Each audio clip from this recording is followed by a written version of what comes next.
but you couldn't have booked this a different way. In the history books, it does go down that Wyatt won the match. Your unstoppable force had to be protected by the referee. Ladies and gentlemen, boys and girls, welcome back to the Ramblin' Bout Wrestling podcast. I am your host, Nick Pearl, and today, on a very special Halloween edition of the podcast, we're going to be taking a look back at when Bray Wyatt defeated Seth Rollins at WWE Crown Jewel for the Universal Championship.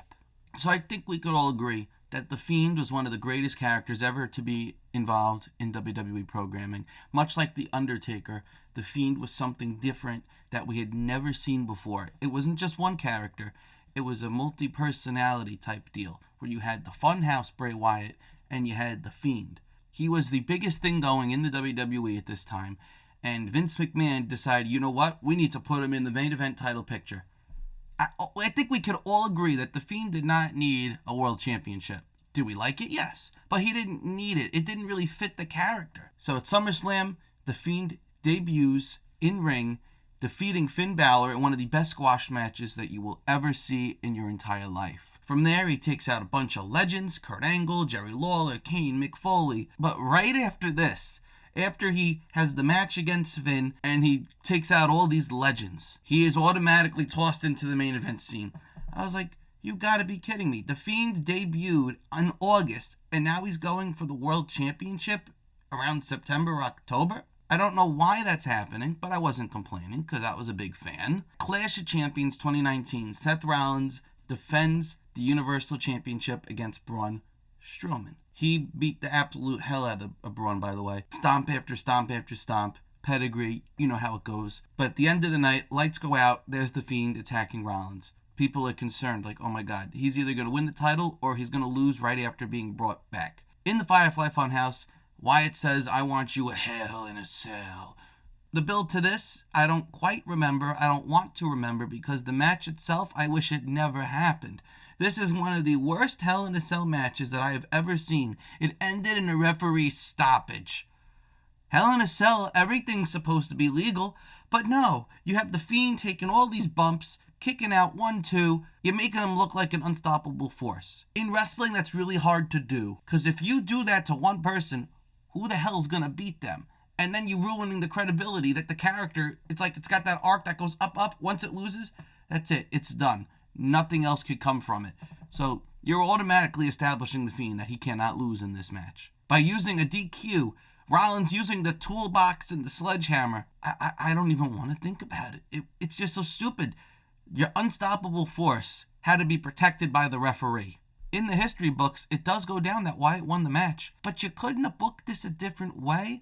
I don't need The Fiend to be protected at this point. You should have just had him putting on matches like Uncle Howdy's been doing. But no, put him in a Hell in a Cell, make it one of the worst matches of all time, and to try and protect the character afterwards, you have The Fiend put the mandible claw on Rollins and he bleeds from the mouth. I just remember watching the show, turning it off, saying, I can't believe they just did that. You know it's bad when all the fans in attendance are booing the end of the match audibly, and then the closed captioning for WWE on the stream, it reads that the crowd boos. That's not good. So now you have their rematch at Crown Jewel in a Falls Count Anywhere match on Halloween. So now this is the perfect time to belt up Wyatt if you're going to do it.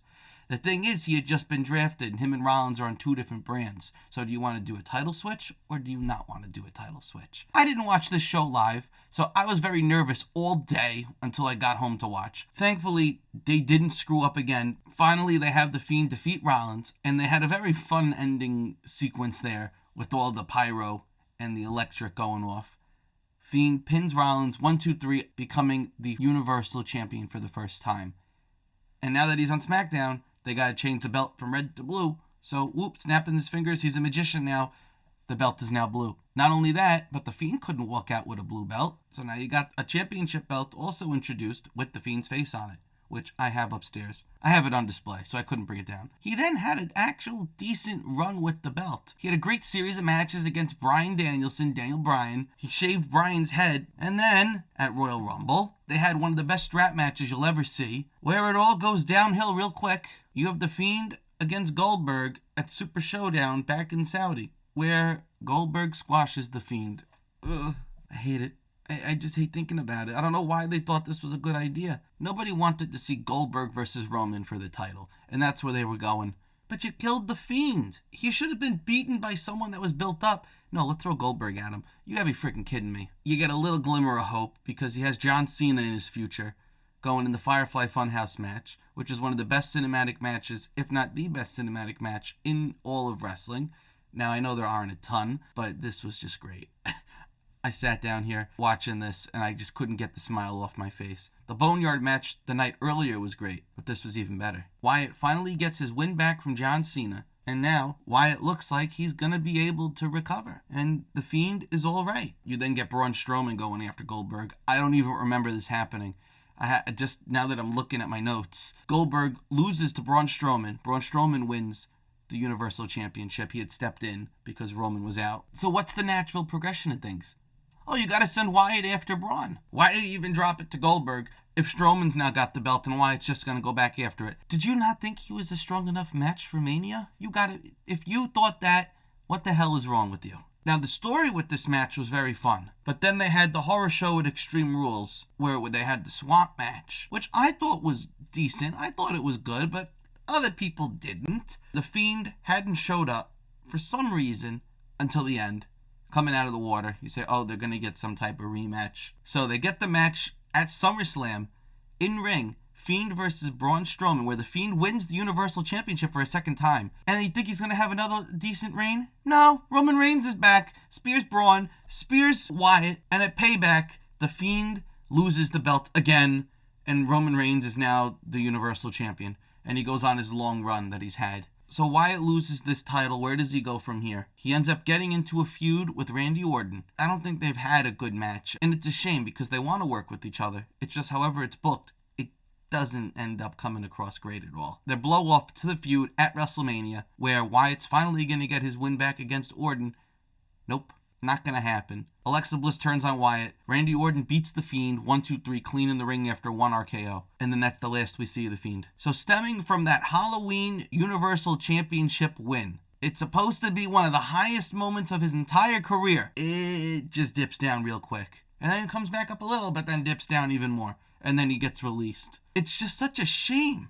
I don't understand what they were trying to do with all of this. At least it gives me a good Halloween memory that he won the Universal Championship. And it sucks to look back on because The Fiend, this character that was so special, you just see it being taken apart, thrown away. Now I know we were going to get The Fiend back at some point during his last run with WWE. It never happened. I would love for Bo Dallas to come out at WrestleMania, half Fiend, half Uncle Howdy. That would be fantastic. The Fiend would finally be back. Bo Dallas says, my life for you. So for him to be half and half, that's just icing on the cake. I don't think they would make the same mistake with Bo that they did with Wyatt. You wouldn't have him lose at WrestleMania. He's going to get the win back. And it's going to be something huge. And I'm going to be there. So that about brings me to a close on this Halloween edition of the Ramblin' About Wrestling podcast.